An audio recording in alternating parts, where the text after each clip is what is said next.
అయ్యారు వచ్చారు డ్యూటీలో జాయిన్ అయ్యారు స్వామి అక్కడ నుంచి స్వామి అప్పటి నుంచి దేవుళ్ళని చుట్టే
विष्णोर्यत्परमं पदं पर्याप्यानन्तरायाय सर्वस्तोमोदिनात्रमुत्तममहद्भवति सर्वस्याख्ये सर्वसिद्धिख्ये सर्वमेव तेनाप्नोति सर्वं जयति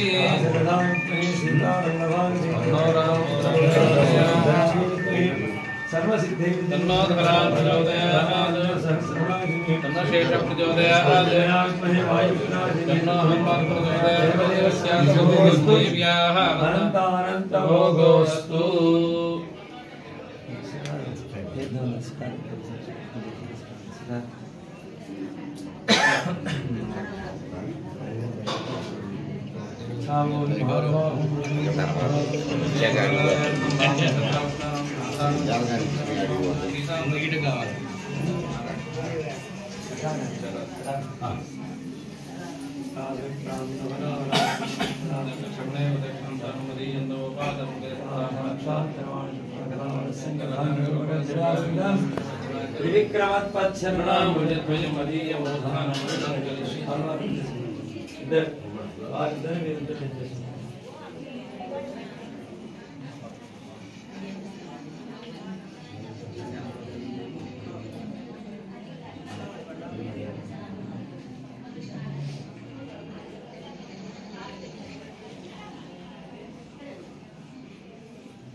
ముడి వేసేసాను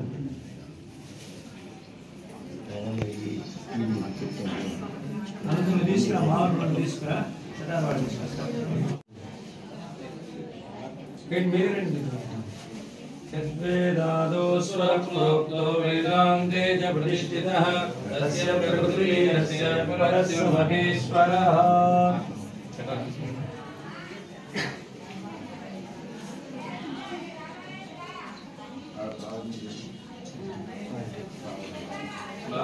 लाजप्रान्तपरावराविं नमश्यदाक्षिक्षपणे प्रदक्षिणं धनं मदीयन्तवपादं गजं प्रदान साक्षात्करवाणि चक्षुषः रावणसिंकरः कल्पकल्पजालविन्दां किल्वज्रवाजनमित्रमत्वच्छणां विजद्वयं मदीयमोधानमलङ्करिष्यति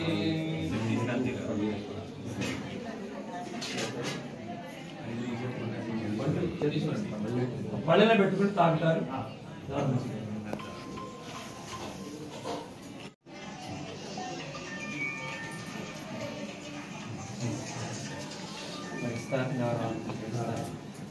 మా తిరుపతి రావండి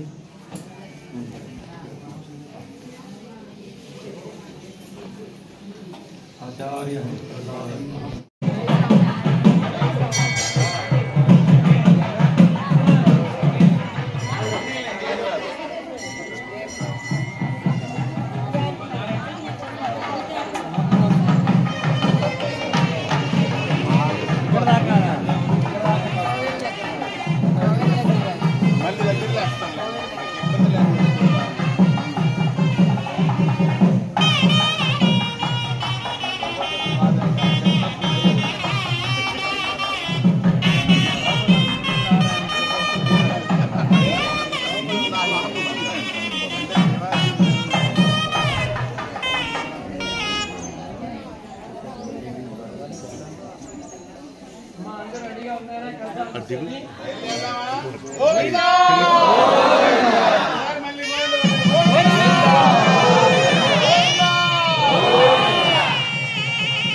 Why not?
भोजनं भोक्ता सयस्तर्जगदादिजः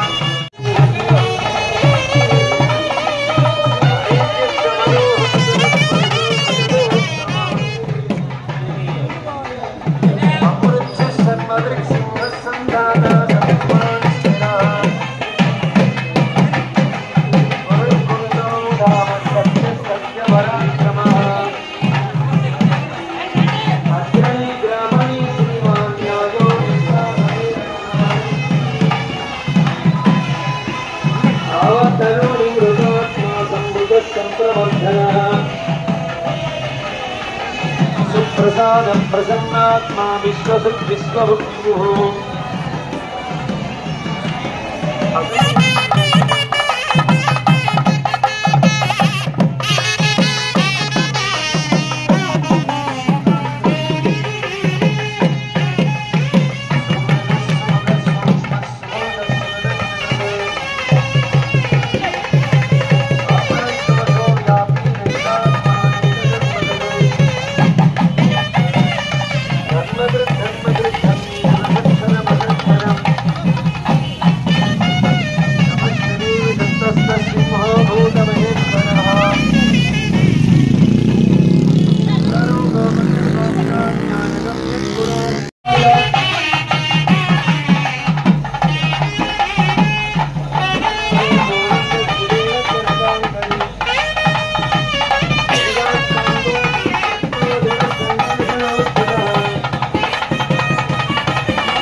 అందరూ సేవకులు అంతా చేశారు కదా, అప్పుడు కవర్ అయిపోయింది. లక్ష్మీ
అమ్మ దారి వాళ్ళమ్మ మధ్యలో దారి వాళ్ళు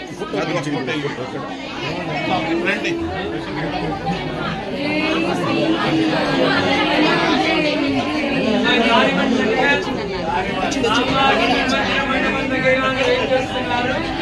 ఇక్కడ స్నానానికి నమస్కారం చేసుకుని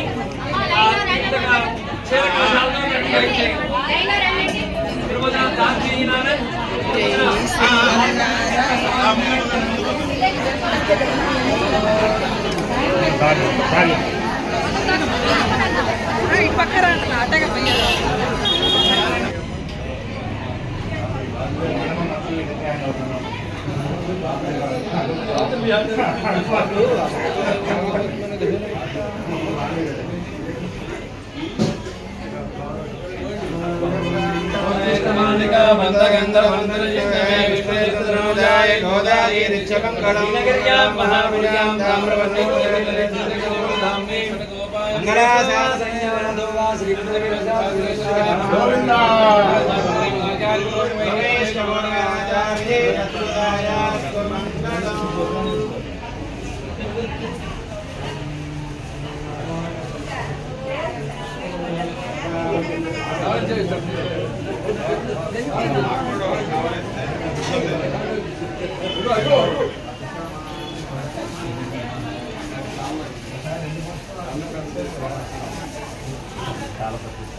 దాని కూర్చో, దాని కట్టు.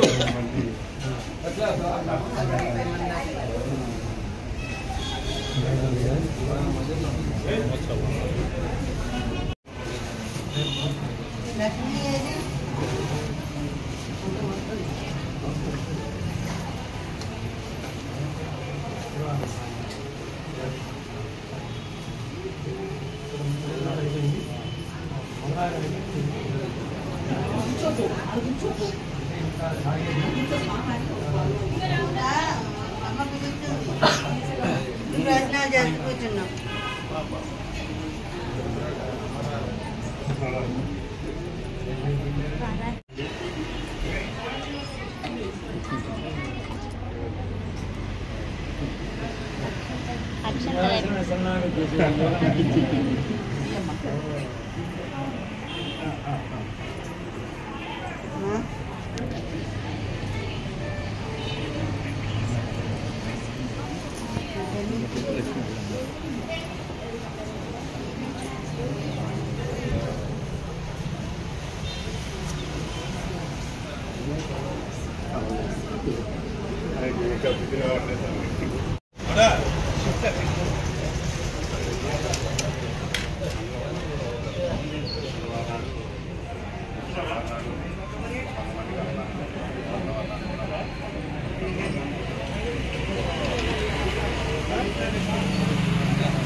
భక్త మహాశైలకు మనం అందులో విధంగా కొంచెం సావధానంగా చేసుకుంటున్నాం. వారి ముఖ వికాస హేతువుగా స్వామివారి అనుగ్రహ భాషణం కూడా ఉంటుంది. భజంత్రీలు మేడం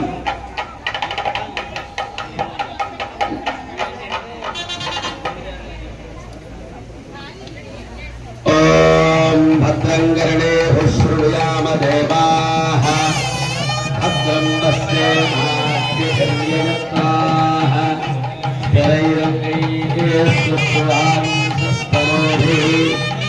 యతేన దేవహితం యదాయుః స్వస్తి నరేంద్రో వృద్ధశ్రవాః స్వస్తి నః పూషా విశ్వవేదాః స్వస్తి నస్తార్క్ష్యో అరిష్టనేమిః స్వస్తి బృహస్పతిర్దదాతు. ఓం నమః సరదే నమః సరస్వతే నమః సదీనాం పురోగాణాం చక్షుషే నమో దివే నమః పృథివ్యై సప్రథసభాం మే గోపాయ ఏకసభ్యాः సభాసదः తానింద్రియాపతస్కురు సంవమాయుపాసతా అభిర్యమంత్రం మే గోపాయ యమృషమస్త్ర విలాపిదుః సాహిశ్రీరమునాశతాం.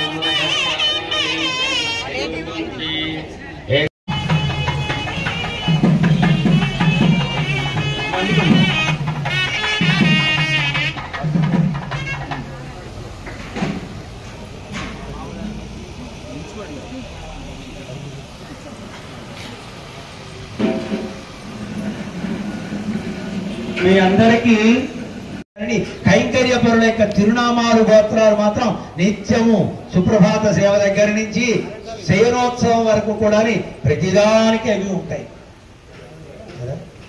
అంటే మనం ఏ పని చేస్తున్నావు స్వామి, నువ్వు నిద్రపోయా నో ప్రాబ్లం, కానీ మాకు ఇది ఇచ్చి నిద్రపో అంటూ శయనోత్సవంలో కూడా సంకల్పం చెప్పి అప్పుడు కూడా ఏం కావాలో చెప్తామని పడుకునే వాళ్ళ దగ్గర పొద్దునైతే చెప్పుకోవచ్చు కదా. నో, మేము ఈ సేవకున్నాం కనుక ఈ సేవలో మా గోత్రము పేరు మా సంకల్పం చెప్పాలి, చెప్తామా. ఇది మనకి భగవంతుడి మీద ఉండేటువంటి ప్రేమ. మా అవసరాన్ని తీర్చేవాడు ఆయన, నో ప్రాబ్లం. ఇలాంటి వాళ్ళని కూడా భగవంతుడు మెచ్చుకున్నాడండి. భగవద్గీతలో స్వామి ఏం చెప్పాడు? నా కోసం ఎవరు ఏది కావాలని వచ్చినా వాళ్ళంతా ఉదారుడు. ఉదారుడు అన్నాడు. ఇచ్చినవాడు ఉదారుడా, అడిగేవాడు ఉదారుడా? ఎంత ఉదారుడండి! అడిగేవాడిని ఉదారుడండి. పుచ్చుకుని పోయేవాడు ఉదారుడు ఎలా అవుతాడు? ఇచ్చేవాడు కదా అవ్వాలి. కాదండి, వాడు నా దగ్గరకు వచ్చాడు. ఏ అయ్యప్ప స్వామి దగ్గర సాయిబాబా దగ్గర పోలేదండి. వీడు చాలా జ్ఞాని, వీడు చాలా గొప్పవాడు, వీడు నా దగ్గరకు వచ్చాడు కనుక వీడికి ఉదారహ. చూడండి, భగవంతునికి వాత్సల్యం అన్నమాట. బిడ్డ ఎన్ని తప్పులు చేసినా, బిడ్డ ఎన్ని మాటలు మాట్లాడినా వాడిని తల్లి ఒక మాట మాట్లాడు. ఏమిటండి మీ వాడు ఇలా మాట్లాడు? మా వాడు మంచివాడేనండి, ఏదో మా కోడలు వచ్చినా కొద్దిగా వాడు బుద్ధి మంచి అలా ఎందుకని అని కోడల మీదో, కోడలు అత్తగా, కోడలు తల్లి మీదో, కోడలు తండ్రి మీదో పెట్టేస్తాం మనం. మా కోడలు కూడా మంచిదేనండి, కానీ వాళ్ళ అమ్మ మాట వింటుందండి. ఇలా అంటాం కదా. మనందరికీ ఎదుట మనిషిని ఒక మాట అనాలి అంటే ఆ మాట అనడానికి ఆధారాలు పెట్టుకుని మరి అంటాం మనం. భగవంతుడు అలా చూడండి, నీ లోపల ఎన్ని దోషాలు ఉన్నా ఆ దోషాలకు కారణం నేనే అనుకుంటాడే. నేను మొదట్లోనే వాడిని రక్షించి ఉంటే వాడి తప్పులు చేసి ఉండేవాడు కాదు కదా. ఇది నా ఆలస్యం వల్ల జరిగినటువంటి అపరాధము అని అనుకుని దానిని కూడా గుణాన్ని భోగ్యంగా చూసేటువంటి అద్వితీయమైనటువంటి గుణ సంపద కలిగిన వాడు పరమాత్మ. దానికే, ఆ గుణానికే ఏం పేరు తెలిసిన? వాత్సల్యము. వత్సలస్య భావ. బిడ్డ మీద ఎంత మమకారము అంటే చూడండి, వనరాలను ఎత్తుకుని అలా కూర్చున్నాడు.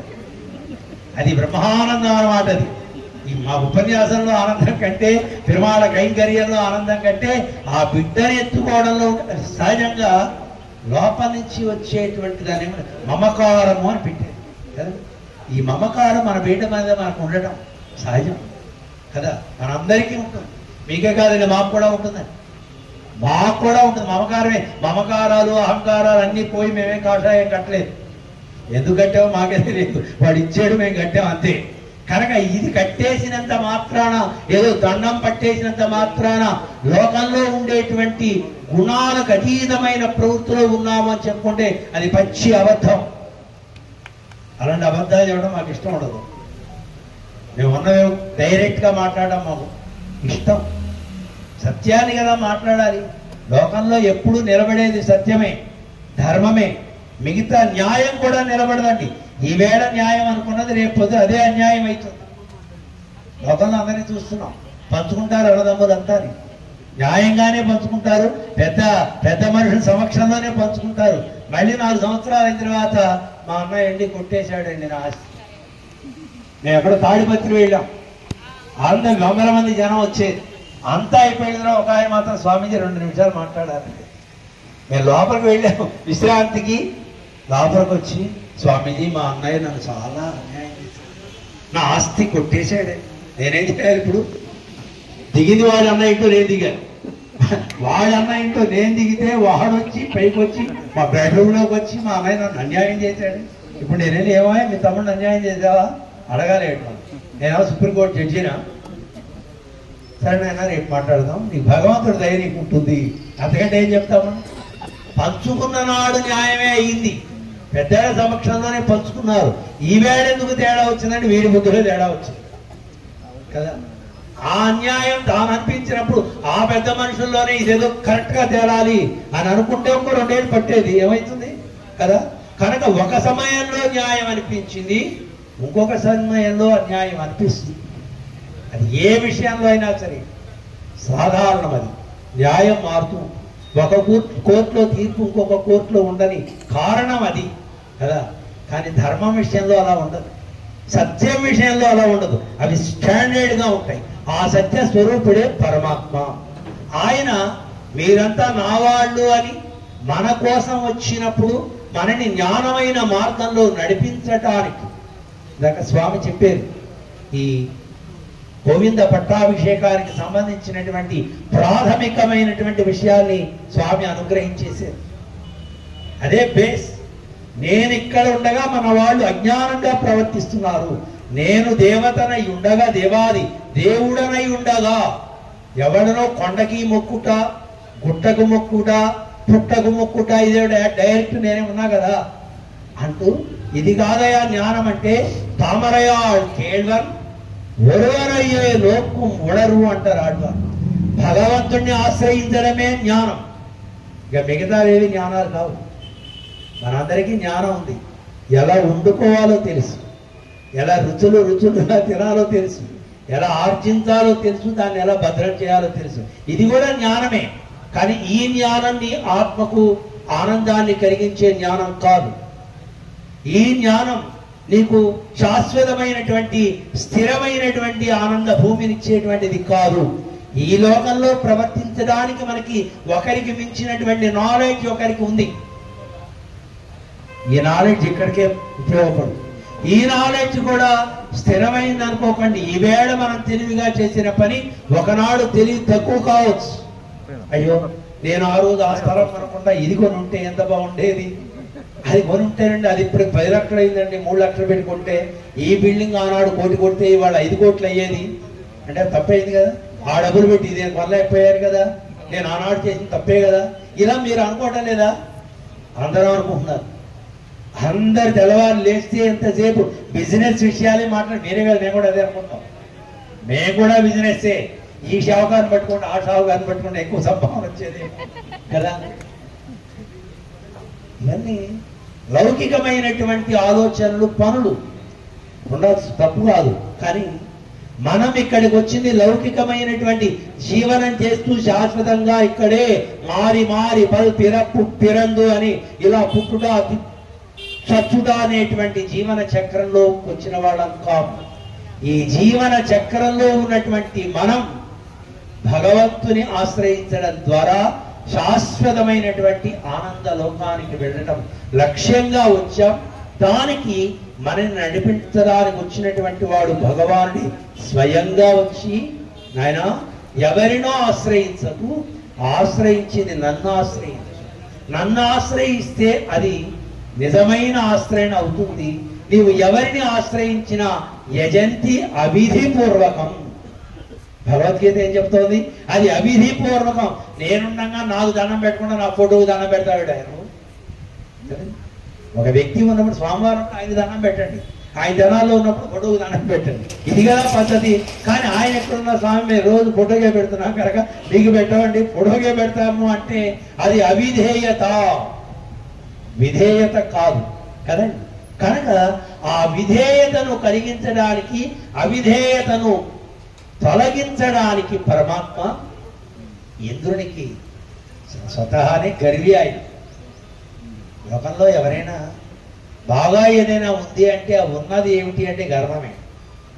బాగా డబ్బున్న వాడికి గర్వం ఉంటుంది, బాగా ఐశ్వర్యం ఉన్నవాడికి గర్వం ఉంటుంది, మంచి ఆరోగ్యం ఉన్నవాడికి గర్వం ఉంటుంది, కొంచెం అందం ఉన్నవాడికి మరింత ఉంటుంది కదా.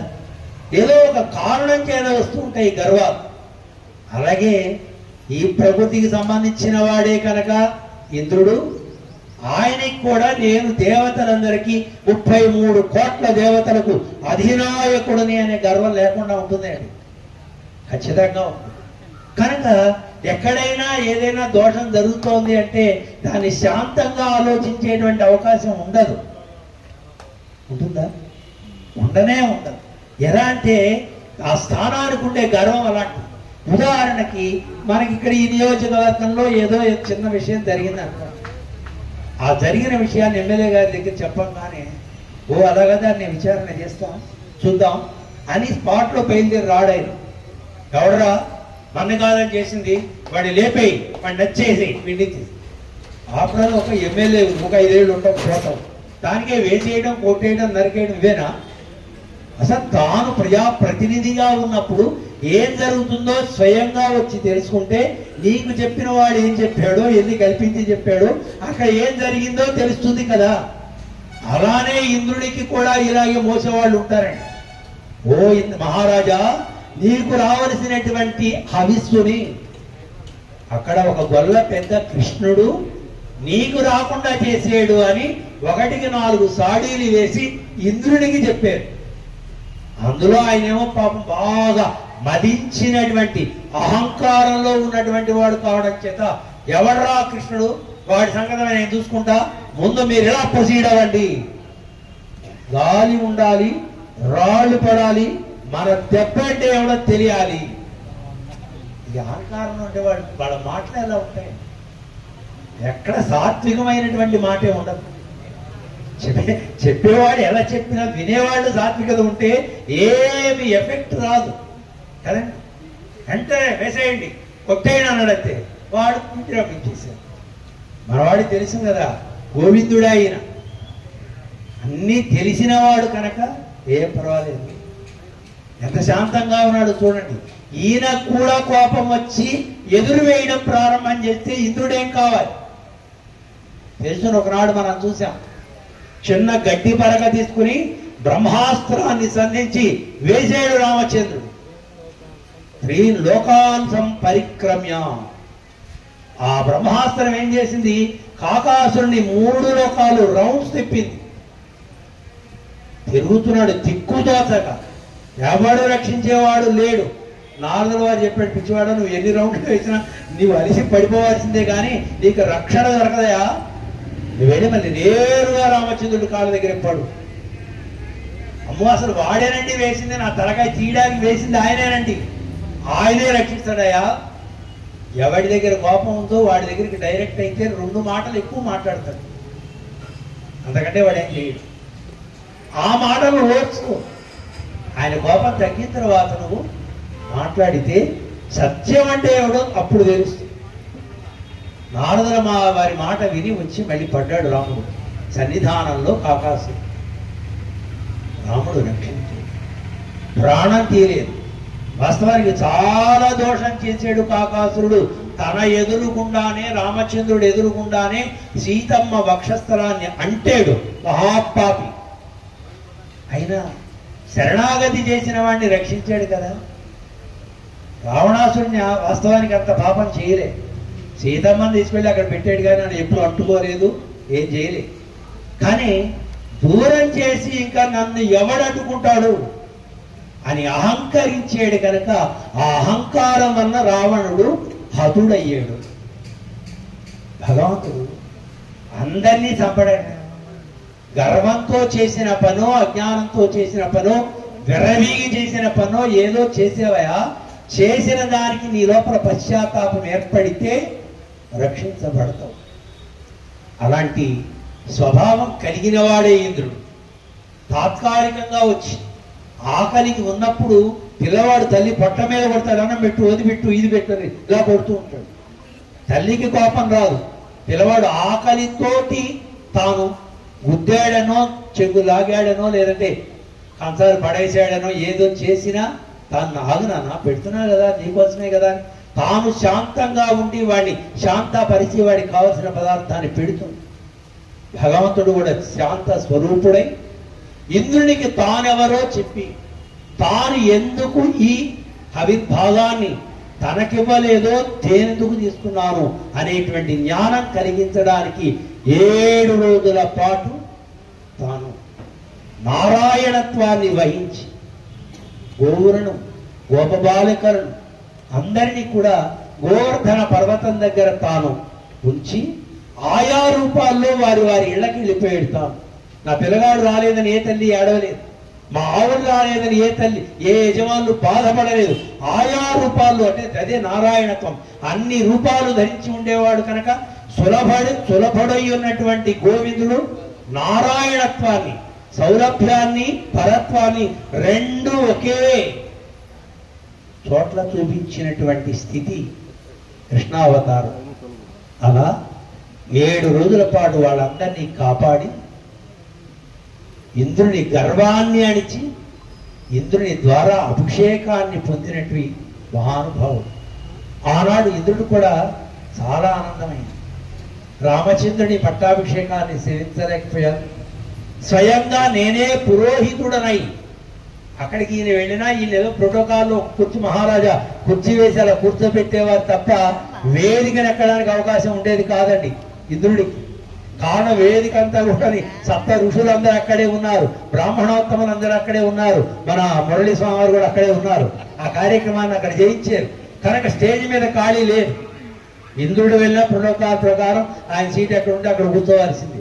కానీ ఈవేళ అక్కడికి వెళ్ళలేకపోయినా స్వయంగా భగవానునికి నేనే కలశంతోటి అభిషేకం చేసే ఒక భాగ్యాన్ని పొందాను అంటూ గోవింద పట్టాభిషేకం చేసి తాను చేసినటువంటి అహంకరించి చేసినటువంటి పనికి పశ్చాత్తాప పడుతూ భగవంతునికి అభిషేకం చేసి స్వామికి గోవింద బిరుదు ఇచ్చినటువంటి వాడు ఇంద్రుడు.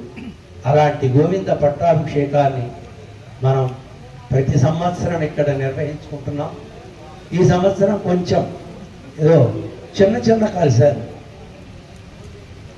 కలశం కొంచెం పెద్దగా ఉంటారు, కొంచెం పెద్దగా ఉంటారు. కలశం పెద్దగా ఉండాలి.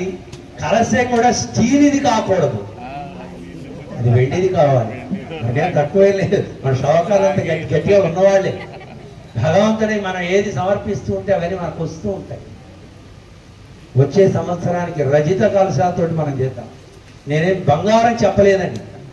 శోకారు గారు వింటున్నారు మీరు? బంగారం చెప్పలే, వెండే చెప్పాను. కనుక వెండి కూడా ఇప్పుడు పెరిగిపోవచ్చు. మీరు అది లెక్కకండి. ఎంత పెరిగిందో మనకి లెక్కలేదు. మనకి కావలసినటువంటి కలశాలకు ఎంత వెండి కావాలో దాన్ని డివైడెడ్ బై చేసుకుని అలా మనం భక్తుల ద్వారా స్వీకరిస్తూ దాన్ని పర్మనెంట్ గా మన దగ్గర పెట్టుకుంటాం. ఇవ్విస్తారండి, ఇవ్విస్తాం. కనుక మనం ఏం చేస్తామంటే ఇలాంటివి కూడా మనం తయారు చేస్తామండి. ప్రసాదం పెట్టడానికి ఇలాంటివి తయారు చేసి దాంట్లో తిరుమంజనం అయిన తర్వాత ప్రసాదం పెట్టి వాళ్ళకి ఏదో గిఫ్ట్లు ఇవ్వడం మన వాళ్ళకి అలవాటే కదా, ఏదో రకంగా వారికి అందిస్తాం. కానీ అవి పెరువాళ్ళకి ఎప్పుడు ఉండాలి. మనం ప్రతి సంవత్సరం చేస్తున్నాం ఈ ఉత్సవాలు కదా. కనుక ఇది స్థిరంగా ఉండేటట్లుగా వచ్చే సంవత్సరానికి ఆచార్యుల వారు కళ్యాణ వెంకటేశ్వర స్వామి వారి దేవాలయానికి ఆచార్యుల వారు కనుక ఆచార్యుల వారు చెప్తే మీరు అందరూ చేస్తారు. మేము చెప్తే వింటారు, వారు చెప్తే కార్యాచరణలో దిగుతారు. కనుక భగవంతునికి నిండుగా జరపాలి. కారణం ద్రవ్యలోపం ఉండకూడదు, వస్తులోపం ఉండకూడదు. ఏమంటే వెండి పెడితేనే గొప్ప, స్టీల్ పెడితే గొప్ప కాదు. మన హృదయం ఎప్పుడూ కూడా ఉన్నతంగానే ఉండాలి. చేయలేమండి, నో, చేయలేకపోవడం అనేటువంటి ప్రసంగమే లేదు. చేయగలరు. చేసేది మనమైతే కదా చేయలేకపోవడానికి. సంకల్పం వాడు చేసినప్పుడు ఖచ్చితంగా అదే జరుగుతుంది. కారణం వాడి కదా చేసేది. పెద్ద పెద్ద వెండి చెంబులన్నీ తెచ్చుకొని మనం నెత్తిపెట్టి ఊరేగుతామండి. ఎంత ఊరేగింపుగా వచ్చిన వాడి పాదాల దగ్గర పెట్టడానికే కదా. కనుక ఆయన సంకల్పంగా మీరు భావించండి. అందుకే మా చేత చెప్పిస్తున్నాడు ఆయన. ఖచ్చితంగా ఇది జరుగుతుంది. ఇదివరకు మనం బంగారు కిరీటం పెట్టాలనుకుంటే పెట్టలేదా? అంటే ఆ రోజులు వేరండి, ఆ రోజుల్లో చాలా తక్కువ రేట్ అండి. ఎప్పటికప్పుడే. ఇప్పుడు మన ఇంట్లో పెళ్లి వచ్చిందనుకోండి, బంగారం రేట్లు బాగా ఉన్నాయి, వెండి రేటు బాగా ఉందని పెళ్లి ఆపుకుంటామేంటి మనం? ఎంత ఖరీదైనా కొనుక్కోవాల్సిందే, చేయవలసిందే. అలానే మనం చేసుకునేటువంటి ఈ ఉత్సవాన్ని మరింత విశేషంగా ఇరు ప్రాంతాల వారు కూడా, చుట్టుపక్కల గ్రామాల వారు కూడా వచ్చి చేరేటట్టుగా ప్లాన్ చేయండి. భక్తులు ఎక్కడి నుంచి అయినా రావచ్చు కదా. ఏదో ప్రబంధకారులు అంటే 5 రోజులు ఉండాలి, సేవించాలి, వాళ్ళకి చాలా ఇబ్బందులు ఉంటాయి. కానీ ఈ గోవింద పట్టాభిషేకాన్ని గ్రామాల నుంచి కూడా భక్తులు ఇక్కడికి తరలి వచ్చేటట్లుగా ఒక కార్య ఆచరణ మనం చేసుకుని స్వామికి మరింత విశేషంగా మండపాన్ని మరింతగా డెకరేట్ చేస్తాం. మరింత కొంచెం స్వామిని కొంచెం ఎక్కువ మంది పెట్టుకుంటాం. ఏమండి, ఇంకా కాస్త విశేషంగా వారికి వివరించి మనం చెప్తాం. చేసుకునేటువంటిది ఏది అయినా నిండుగా చేయాలి, బాగా చేసుకోవాలి. అలాంటి హృదయం మన దగ్గర. హృదయంలో దారిద్ర్యం ఉండకూడదు. వస్తుతః ప్రాకృతికంగా కొన్ని లోపాలు ఉన్నా హృదయ లోపం ఉండకూడదు. ఏ స్వామీజీ మీరు చెప్పింది చాలా తక్కువ అండి, వాస్తవానికి మీరు బంగారం ఖర్చా చెప్తే ఇంకా సంతోషించాం అనేటట్లుగా ఉండాలి. ప్రస్తుతానికి మీ హృదయాన్ని బంగారం చేయండి, వెండిని అక్కడ పెట్టండి. కొన్నాళ్ళైన తర్వాత ఆ హృదయ బంగారమే ఇక్కడికి వచ్చి చేరితే కూడా మనకేం ఇబ్బంది ఏమి ఉండదు, స్వామికి మరింత ఆనందం అవుతుంది. కనుక ఆలోచన ఎప్పుడు కూడా విశాలంగా ఉండాలి. నిరుడే మనం అనుకున్నాం కొంచెం బాగా చేద్దామని స్వామివారిని ప్రార్థించాం, చిన్నగా కాసేపట్లో అయిపోయినట్టుగా అనిపించింది. అలా కాకుండా దీన్ని కొంచెం ఎక్కువసేపు చేద్దాం అని అనుకున్నాం. స్వామివారు వెంటనే సహృదయంతో దాన్ని 216 కలశాలు చేశారు ఈ సంవత్సరం. కలశాల సంఖ్య పెంచడం కంటే కలశాలు 108 ఉంచండి, అవి కూడా రజిత కలశాలు ఉంచండి, పెద్ద కలశాలు ఉంచండి. భక్తుల్ని పెంచుదాం. ఈ కార్యక్రమంలో ఉండేటువంటి గొప్పతనం గోవింద పట్టాభిషేకం చేయడం ద్వారా. లోకంలో ఒక మాట ఉంది, మీ అందరికీ తెలుసు, ఏ దేవుణ్ణి ఎత్తుకు ఆ పారుపోసామో కానండి మాకు ఈవేళ మంచి జరిగిందండి అంటారు. అంటే క్షీరాభిషేకం చేయడం ద్వారా మనకి, మన బిడ్డలకి, వాళ్ళ బిడ్డలకి ఇది మంచి మనం ఏ పని చేసినా మన వంశానికి మంచి జరగాలనే చేస్తాం. అందులో ఏమాత్రం స్వార్థం లేకుండా లేదండి. స్వార్థం ఉండాలి.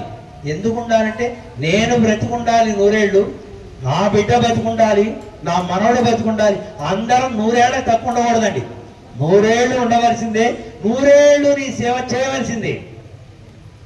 నీ సేవ చేయడానికే మాకు ఆయుష్. ఎందుకు లేకపోతే ఆయుష్ ఎందుకండి? భరద్వాజుడు ఆయుష్ని పెంచుకోవడం కోసం ప్రార్థన చేశాడట. ఎందుకయా నీకు ఆయుష్ అడిగాడు. ఎందుకు? నేను వేదాధ్యయనం చేయాలయా, సంపూర్ణంగా వేద రాసినంతటిని అధ్యయనం చేయాలి, కనుక నాకు వయసు పెంచు. Oh that's okay. మళ్ళీ అడిగాడు. 3 సార్లు పెంచుకున్నాడండి ఆయుష్. ఆయన 3 సార్లు ఆయుష్ని పెంచుకున్నాడు. ఇలా 100 సంవత్సరాలు. ఎందుకంటే ఆయన చేసే పని మంచిది. పూర్ణమైనటువంటి వేద రాసినంతటిని కూడా అవబోసన పట్టాలనేటువంటి సంకల్పం ఆయనలో ఉంది కనుక ఆయనకు ఆయుష్ పెరిగింది. మనం కూడా భగవంతునికి, గోవిందునికి పట్టాభిషేకం, రామ పట్టాభిషేకం కంటే విశేషంగా మనం ప్రజలకి చూపించాలనుకున్నాం కనుక ముందు మనకు ఏర్పడేది ఆయుష్. ఏమో స్వామి, ఇవన్నీ పెంచుకుంటూ పోతే ఈ కలశాలన్నీ ఎవరు జాగ్రత్త చేస్తారు, ఈ ఉత్సవాలన్నీ ఎవరు చేస్తారు, అంత మనతోటే ఉన్నట్టు మనం మాట్లాడుకుంటాం. మా ఊళ్ళో అంటూ ఉంటారు, స్వామి ఇవన్నీ కడుతున్నావు, నువ్వు పోతే ఎవడు చూస్తాడు అంటారు. వాళ్ళు చక్కగా మాట్లాడతారు. అక్కడే పుట్టే కనుక వాళ్ళు అదే మాటలు స్వామి నువ్వు పోతే ఇవన్నీ ఎవడు చేస్తాడు, ఎందుకు ఏం చేస్తున్నాడు? నేను పోతే దాన్ని చూసేవాడు ఎవడో వస్తాడయా, నా చేత ఎవడు చేయించుకోవాలనుకున్నాడో వాడే చూసుకుంటాడు. నాకేం కనుక నేను పోతాను వాడు అనుకున్నారు. నేను బాబు చిరాయి, నేను ఎక్కడ పోతాను, నేను ఇక్కడే ఉంటాను, ఎక్కడే చేస్తాను. ఒకవేళ వెళ్ళినా పరమపదంలో మళ్ళీ వెంటనే అక్కడి నుంచి పర్మిషన్ తీసుకుని ఎక్కడికి వస్తాయా? ఉల్లిపాలెంలో ఉన్నటువంటి శ్రీమన్నారాయణకి నిత్య నిరవధికమైనటువంటి కైంకర్యం చేయడం ఆళ్వార్లు ఏది ఆశించారో వడివిల్ కాలమెల్లాం ఉడనాయమని వడివిలా అడిమై చేయ వేంటున్నామని, అది ఈ పెరుమాళ్ళకు ఇక్కడ కైంకర్యం చేయడమే లక్ష్యంగా ఉన్నా కనుక నేను ఎక్కడికి పోయా, ఇక్కడే ఉంటా ఉండాలి. మనం వెళ్ళిపోవాలి అనుకోవడం తప్పే. అక్కడ పరమపదంలో నువ్వు వెళ్ళి చేయాల్సింది ఏమన్నదండి? అందరూ చేస్తుంటే చూస్తూ ఉండడమే. సదా పశ్యంతి కదా, అక్కడ మన దగ్గరికే రానివారు. అక్కడ అనంత గరుడ విశ్వక్సానాథులని వాళ్ళంతా పెద్ద సీనియర్ మోస్ట్ వాళ్ళంతా ఉంటారు, దూరంగా ఉండడమే మనం కదా. ఇక్కడైతే అన్ని సేవలు చేయొచ్చు. మురళి గారు చెప్తే అమ్మాయి అచ్చంబిటి పట్టరాలంటే పట్టుకెళ్ళి అక్కడ ఇస్తాం. మీరంతా కాముగా కూర్చోండి అంటే కాముగా కూర్చుంటాం, చదవండి అంటే చదువుతాం, తినండి అంటే తింటాం పెడితే కదా. ఏదైనా చేస్తాం ఇక్కడ స్వామికి. కానీ అక్కడ స్వామికి మనం సేవ చేయడానికి అవకాశాలు ఉండవు. అలా సేవిస్తూ కూర్చోవడం, అలా కూర్చోవడం బాగుంటుందా, ఇది బాగుంటుందా చూడండి. ప్రతి సేవకి ఒక్కొక్క సేవకి ఒక్కొక్క ప్రసాదం. ఇంత విశేషం అండి. ఈ ఉదయం పెట్టిన ప్రసాదం మధ్యాహ్నం పెట్టరు, మధ్యాహ్నం పెట్టింది సాయంత్రం పెట్టరు. ఇలా రకరకాలుగా మనకి పెరుమాళ్ళకు కైంకర్యాలు మారుతూ ఉంటాయి, పెరుమాళ్ళ నైవేద్యాలు మారుతూ ఉంటాయి, మనకు అన్ని మన దాకా వస్తూ ఉంటాయి. హాయిగా తినచ్చు, హాయిగా వినచ్చు, హాయిగా చేయొచ్చు. 3 పనులు ఎక్కడ ఉన్నాయి, అక్కడ అలా ఉండమండి. వినేది ఉందో లేదో మనకి తెలియదు, కానీ చూడటం మాత్రం ఉంది. తినేది అసలు లేదు. తినేది లేనప్పుడు పర్వాలేదు, ఇంత పులిహోర, చక్రమంగలి, దద్దోజనం, ఇన్ని రకాలైన స్వీట్స్ ఇవన్నీ వదులుకుని అక్కడికి వెళ్ళి ఏం చేస్తావా? అందుకని ఆయనే ఇక్కడికి అర్చారూపంగా పరం చెన్రుసే తిరువేంగళమామలై, ఆ భగవానుడే తిరుమలకు వచ్చాడు, ఆ తిరుమల వాసుడే మధిర దాకా వచ్చాడు. కనుక అర్చారూపంలో ఉన్నటువంటి స్వామికి మనం ఈ సేవల్ని మరింత పరిపుష్టిగా, నిండుగా, ఆనందంగా మనం చేసుకోవడానికి ఇది నాంది కావాలి. ఈవేళ మేము చేసినటువంటి ఈ కార్యక్రమం మేము నిజంగా చాలా సంతోషించాం. ఎందుకోసమంటే ఏదైనా అల్పంగా ఆరంభం కావాలి. అల్పారంభ క్షేమకర, చిన్నగా ప్రారంభం కావాలి. మొదట్లోనే వెండి పాత్ర పెట్టకుండా మనవాడు తెలివిగా చక్కగానే చిన్నగా స్టీల్ పాత్ర పెట్టారు. ఇది క్రమంగా ఇంతింతై అలా స్వామికి తిరుమలలో ఎలా అయితే సహస్ర కలశాభిషేకం జరుగుతూ ఉంటుందో అలాంటి సహస్ర కలశాభిషేకం దాకా ఈ గోవింద పట్టాభిషేకం పరిణమించాలి అని మేము అనేక మంగళాశాసనాలు చేస్తూ మేము ప్రతి సంవత్సరం ఈ ఉత్సవానికే వస్తున్నాం. ఈ ఉత్సవానికే రాయండి. మాకు ఈ ఉత్సవం రావడానికే ఇష్టం కూడా. కారణం గోవిందుని సౌలభ్యపరమైనటువంటి ఆ తిరునామాన్ని, ఆయన మన కోసం వచ్చినటువంటి తీరుని మనం స్మరించుకోవడం ద్వారా భగవంతుని మన హృదయాల్లో మనం పదిలం చేసుకోవడానికి ఇది సుకరమైనటువంటి కైంకర్యం. ఈ కైంకర్యం అవిచ్ఛిన్నంగా ఇలాగే ఎప్పుడూ కాలచక్రం ఉన్నంత కాలం ఈ కళ్యాణ వెంకటేశ్వర స్వామికి ఈ క్షేత్రంలో ఇలా కొనసాగాలి అని అనేక మంగళాశాసనాలు చేస్తూ కమిటీ వారందరికీ పేరు పేరున అధ్యక్షుల వారు మన తిరుపతిరావు గారి దగ్గర నుంచి చిట్ట చివరి దాకా ఉండేటువంటి సభ్యుల వరకు, అలానే మహిళా గోష్ఠిలో అందరికీ ప్రత్యేకంగా మేము మంగళాశాసనాలు చేస్తున్నాం. మనం ఒక క్షేత్రంలో ఒక అర్చామూర్తికి జరుపుకునేటువంటి ఈ భాగ్యం చూడండి. తిరుమల వెళితే ఇంత దగ్గరగా స్వామి కైంకర్యం మనకు అవకాశం ఉంటుంది. అంత దూరం నుంచి ఒక దండం పెడితేనే మనమ్మో మేమండి దేవుడిని సేవించామండి, దగ్గరగా సేవించామండి ఇలా చెప్పుకుంటూ ఉంటాం. అది ఎక్కడైతే ఏముందండి, వాడు అక్కడ వాడే కదా వీడు.